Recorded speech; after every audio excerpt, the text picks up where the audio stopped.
All right, we are back. Thanks for sticking around and watching our next video. Justin just dropped some knowledge on us about the fantasy fallout from the NFL offseason. Now, what we're going to have him do is give us his list of the top 10 fantasy quarterbacks pre-draft. And then we'll revisit it later on after the draft. So, take it away. All right, so let me preface this by saying this list is absolutely fluid. The top 15, so my top 10, the next 5 could probably interchange with like 7 through 10. Okay. So that part was kind of tough. All right. Right? And I'm still going. I'm like, man, some of these I want to move right now. All right. But I'm going to start at number 10. Okay. And I'm going with our guy, our future franchise quarterback, who's likely to get paid, Brock Purdy. I like it. I'm going to go with Brock Purdy at 10. And I didn't move him higher because we are, quite frankly, a run-first team. You know, we run the ball a lot. Yep. And Brock Purdy doesn't really add that running element like a lot of the other quarterbacks do when it comes to fantasy. He can scramble. Yeah. We've all seen that. He can scramble. The guy can scramble. He can make plays when he needs to with his legs, but it's not how he generates a lot of fantasy it's not points. A big part of his game. Yeah, I'm going to go with Brock Purdy. Extremely talented wide receiving core, tight end group, running back group, coaching staff. Obviously defending NFC champions. So I'm going to go Brock Purdy there at number 10. Okay. Now he finished at number 6 last year. Yeah. So. Well, there's going to be some guys there. No, I know. I'm just saying. For perspective, for those of you that are watching, the few that are watching, we appreciate it. Yes. Give you some perspective. He did finish at number 6, but he came into the season probably ranked down at like number 30. So nobody expected it, right? No, exactly. I wouldn't say there's going to be regression here. That's not why. I think there's just some other guys that are going to have better seasons. And some guys I'm going to, you guys are going to be like, wow. Okay. I wasn't expecting that, right? All right. So at number 9, I'm going to go with Anthony Richardson. I like it. Sophomore QB. He should be, have a full bill of health, ready to go. He was balling out before he got injured. He's got some good young receivers. Pittman, they just got on a deal. They have Downs, Joshua Downs. He's coming into a sophomore season. And obviously that dual running threat, like I mentioned, that a lot of these upper echelon guys will have that dual threat. So I'm going to go with Anthony Richardson there. Now at number 8, I'm going to go with Dak. Okay. Dak probably finished pretty high last year, but again, there's going to be some guys that I think, again, are moving up. Yeah. I think there will be some regression with Dak. I do think in addition to some guys moving up. So there's been some change there, and there's not been a lot of improvement at all. So I see some regression. I'm going to take Dak at number 8, but they have weapons. They do. CeeDee Lamb. Who else is they lost Pollard. Pollard's gone, yeah. But they have Cooks, so they have some weapons on offense. Yeah. They have their young tight end. Yeah. Yep. So that's where I'm going to go at my number 8. Number 7, Smoking Joe Burrow. Okay. I like Joe Burrow. I like Joe Burrow but too. I always have to go. Now I used to put him real high, but now I have to go lower on Joe because injuries. And he finished number 25 last year. Yeah, I'm assuming he's just going to be healthy here. Yeah. Now here's where it's going to really surprise a lot of guys. All right, because this guy didn't play a full season last year, right? Uh-huh. And he had a little bit of rust, but he had, in his games that he played, he actually had 4 top 10 finishes in the 8 games that he played. Kyler Murray. I'm going to put Kyler Murray at number 6 because he's, again, that little guy got his little legs going. I like it. He's a scrambler. He's always going to get his yards. He had, like I mentioned, 4 top 10. He didn't have a single finish outside of the top 20. He actually only had 1 finish outside of the top 15 in the games that he played in last year. I expect, and again, this is pre-draft, but I expect the Cardinals to push to draft Marvin Harrison. I believe, which would boost his stock up. Absolutely. Even without that. Yeah, he averaged 21.5 points last year. So I'm gonna take Kyler Murray as my number 6. And again, he shook off a lot of that rust too. Full off season, kind of get back in rhythm. OTAs, training camp, all that stuff. I think that's a good position. Should be good to go. The guy. The year before that, before he got hurt, I mean, he was. We'll tell you right now. Here's his history. Number 6 as a rookie, 3, 10, and then 19 because he got injured and only played 11 games, and then 8 games last year. He finished at 26. So give him a full season. I believe number 6 that is like the floor, really, which was his rookie season, was number 6. So that's going to be my number 6. Number 5, I am going to go Josh Allen. Saw some I mentioned to you that I believe he's going to fall further back.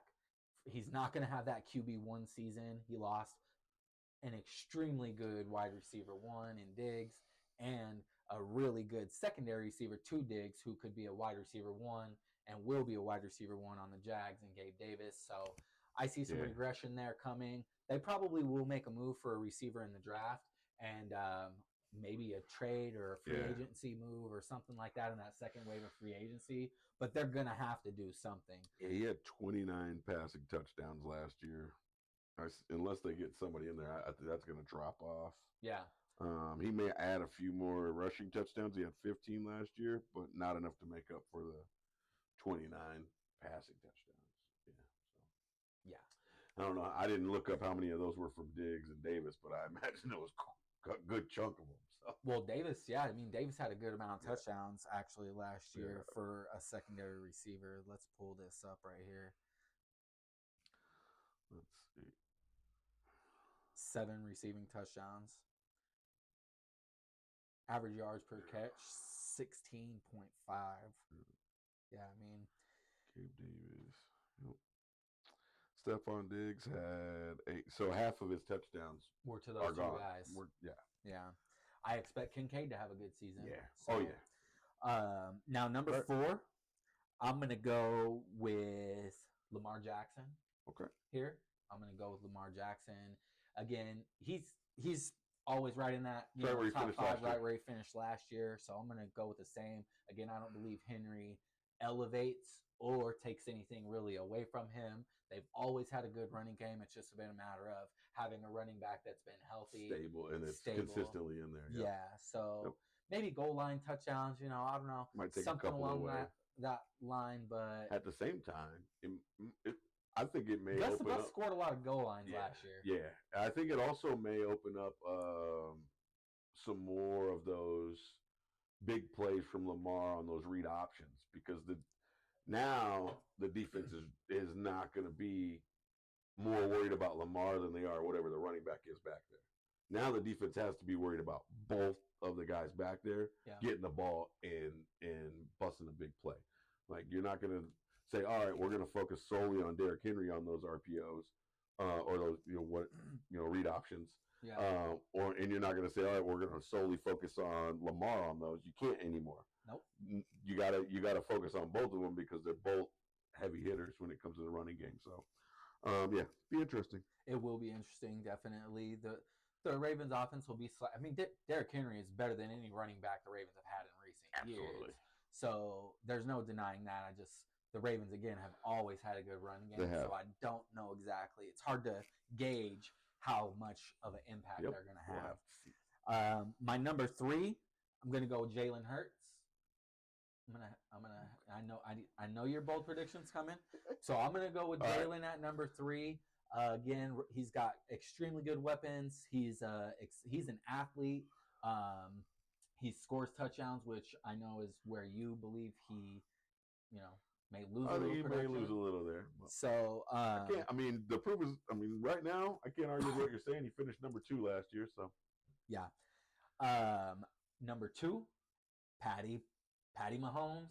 I'm going to go with Patty Mahomes as my number 2. Okay. The additional Hollywood. There is a little drama going on with Rashee Rice, so we'll see how that plays out. But I'm going to go Patty Mahomes number 2 until someone, can unseat him right in that top 3. You have to roll with them. And I have full confidence that Andy Reid can find somebody to replace the production they got from Rashee Rice if it happens to not play. Yeah. Which it looks like it might be the case because more and more news coming out. Not only was he driving the rental car that got crashed, he owns the Corvette that they were racing and drove away in.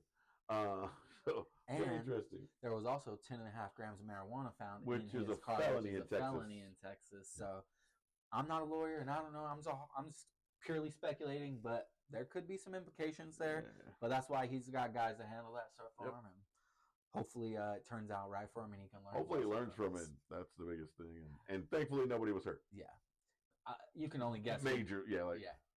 Oh, go ahead. Go ahead. No, I was just saying. You can only guess who my number one is. I haven't mentioned his name, at least not in my top 10. CJ Stroud, my guy. I like CJ Stroud. I won't argue with that. Go for it. I'm going CJ Stroud. Give me your reasons for number one, and then I'm going to ask about a guy that I didn't hear his name, and it kind of that does surprise me. Go ahead. Yeah, I'm going to go CJ Stroud. All right. Okay. At number one, Nico Collins, bona fide wide receiver one. I believe he proved it last year. Yep. Then you've got Tank Dell, amazing receiver. Addition of Stefon Diggs. You got Joe Mixon, a guy who regularly catches 50 balls out of the backfield. So I'm take Stroud as QB1. He's got tons of options, tons of weapons, and QB1 season incoming for CJ Stroud. All right. What guy are you curious about? So one guy in particular, I'm gonna ask about two guys, but one guy, I've got two guys. I was surprised that I didn't hear his name, and maybe you have him right outside your top 10. Yeah. The guy up there in Wisconsin in Green Bay, you know, Jordan Love. Where do you have him at? I actually have him. He is one of those guys in that tier of rotating people. I got you. He'd be like 11 or 12 for me. Okay. I know he had a great year last year. There were a lot of throws where I believe could have went either way. Ill-advised throws off of his back foot, and that to me is a recipe for disaster if you continue to do that. Who knows? That could just be a style, but I believe that a lot of the plays that he made, big plays that contributed to his production, were plays that really could have went to the defensive side, and just happened not to. Okay. Yeah, they just happened not to. Exactly. The ball went their way a lot of times, and a lot of luck involved there. People might call me crazy, especially Packers fans, but that is the truth of the matter. You go back and watch the tape, you'll see a lot of plays there. You go, oh my God, why did you do that? Oh my God, his wide receiver bailed him out, you know? Yeah. And yep. Not just that. Yeah, I think I have a friend who may watch, may not watch, Tori, who, you know, at the beginning of the year was ready to jump off the bandwagon and he's, you know, Jordan Love needs to go and get rid of him. And by the end of the year, and as recently as you know, a couple days ago, now Jordan Love is going to win the Super Bowl next year. It's going to be the Packers and the Texans in the Super Bowl, and so I don't know. I just wanted to get your opinion on him fantasy wise. Okay, he's in that little tier. All right, the other guy I got here. Actually, there's a couple more, but let me ask you about this guy here, and then we'll see. Jared Goff had a great season last year. Yeah.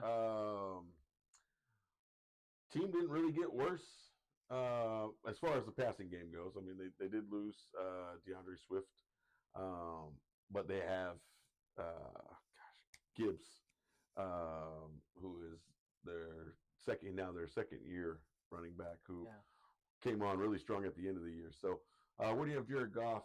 What are you kind of expecting from him this year? He's a top 15, but I'm always gonna, especially, you know, this isn't the 90s and early 2000s. You know, I'm always gonna place in fantasy. I'm gonna place an athletic quarterback above, you know, guys like Jared Goff and Brock Purdy and these guys who are phenomenal quarterbacks. They would have ate just completely ate up fantasy back in the, Oh, yeah. the early 2000s. They would have been those QB1s, but the truth is they don't add that element. So I've got Goff right there as like my 12. Again, these guys are all right in that top 15. Tua, Trevor Lawrence. That was the next one I was going to ask about is Tua. Okay. So I like it. Yeah, I would say Tua, Trevor Lawrence, Goff. Who was the other one you just mentioned? The first one you asked me about. Jordan Love. He does have a little bit of athletic ability, but he doesn't use it. He doesn't run a lot like those guys. Yeah. He's not looking to run like some of those guys. Yeah, which is not a terrible thing, but it does decrease your fantasy value in certain instances. Agreed. So. And for that matter, I probably could fade Joe Burrow because he doesn't, run the ball. When he does, he gets hurt. Yeah, when he does, he gets hurt. So, but that's my top 10. That's my top 10, and I'm sticking to it for now. All right. Do another top 10 post draft. The list is fluid. All right. Maybe I could talk him into maybe doing like a bi-weekly little blog post or something on our website, which, by the way, you can visit at ICouldBeWrongSports.com/home. So check it out. And in the meantime, also, don't forget to like, share, subscribe, leave a comment on Justin's top 10. Let us know what you think.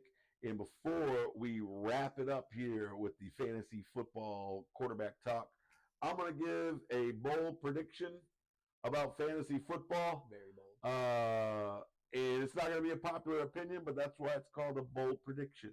Okay? And everybody knows. I like it. I like the guts. If you've been paying attention to our podcast on and off as we've gone on the last couple of years, everyone knows that I like Jalen Hurts.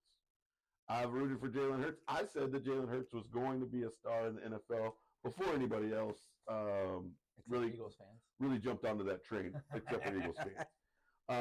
So when you hear me say this, it's probably going to shock you. But again, that's why I call it a bold prediction. And I want to preface it with, I could be wrong. But my early, super way too early bold prediction for fantasy football 2024 season.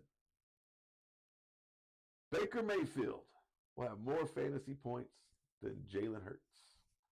You heard it here first.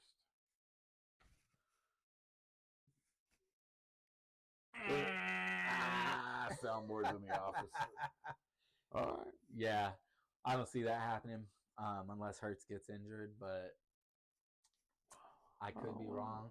Crazier things have been, done in the NFL. Baker Mayfield did have a career year last year. I don't know. It's so. All right. What's the difference? Well, let's do a little analysis. Jalen Hurts finished number 2 fantasy points last year. How many total points? 435. And Baker Mayfield finished number 12. With 322. A full 100 points less. So. Okay. All right. Now, here's I'm going to give you a couple reasons why I believe that. And again, keep in mind, it's a bold prediction. That's the point of it. Is it's not supposed to be something that's like, oh, that's a layup. Because if it was, then it'd be easy fucking predictions. Anyways, Eagles signed Saquon. I think Saquon's going to take away some of those touchdowns from Jalen Hurts. He's going to take away some of those rushing yards. Saquon's going to be a guy that he can rely on. I think he's going to, instead of running with his legs, he's going to think about dumping it off to Saquon and letting him get the ball in open field a little more. So I think Saquon's going to have an impact on his fantasy value. And I know this sounds crazy to a lot of people, maybe, but I think the biggest impact is going to be the loss of a guy that doesn't even get fantasy points, and that's their center, Jason Kelce. Yeah. I really do believe that. I think, don't get me wrong, you can put a big guy in there and try and do the tush push, right? But every team has a center.